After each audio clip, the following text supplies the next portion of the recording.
Hello readers, I'm the Avid Reader, and today I'm going to give you 3 reasons to read the Atlantis trilogy by Harry Turtledove. So I haven't read that many trilogies, but of all the trilogies I've read, this may be my favorite one so far. And this is an alternate universe where what if Atlantis was a separate continent. So basically, think of the US coast as being its own continent in the middle of the Atlantic Ocean. And that's basically the plot of this story. And it starts out in the 1400s and goes up to the mid-19th century. And I'm going to give you 3 reasons why you should read this book series. The first reason you should read this book series is because it's a good analogy to American colonization, the 7 Years' War, and America's War of Independence or the American Revolution. The first part of the first book deals with colonization of Atlantis. Here you have both English, French, and Spanish people who colonized this continent. In the third part of this book, you have the equivalent of the 7 Years' War, where you actually have fighting that breaks out between the colonists.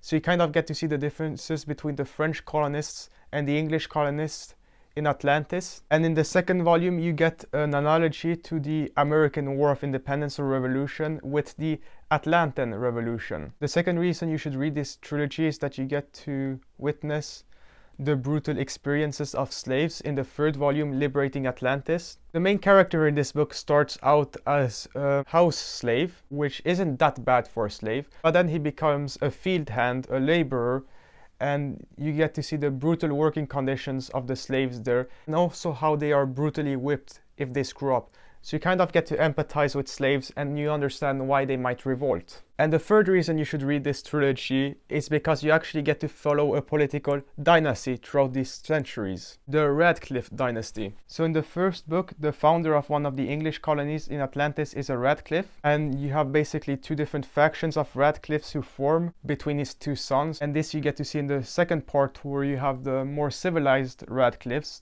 who are part of Anglo society in Atlantis, and you also have pirates who are Radcliffes, and those 2 factions fight. One of the Atlantean leaders during the 7 Years' War in this book is a Radcliffe, and then the leader of the Atlantean Revolution in this book is Victor Radcliffe also. And then subsequently, with the creation of the United States of Atlantis, a lot of descendants of Radcliffes become politicians, or even there are black people who are descendants of the Radcliffes themselves, who are slaves. So in this book, for example, the slave revolt leader, Frederick Radcliffe, is mainly black, but he has some Radcliffe blood in him. And then the 2 so-called consuls of the United States of Atlantis, the leaders of the United States of Atlantis, they're both descendants of Victor Radcliffe. So it's kind of interesting that you have the formation of this political dynasty throughout these books, and you see the influence that one dynasty can have on a country. So those were 3 reasons you should read the Atlantis trilogy by Harry Turtledove.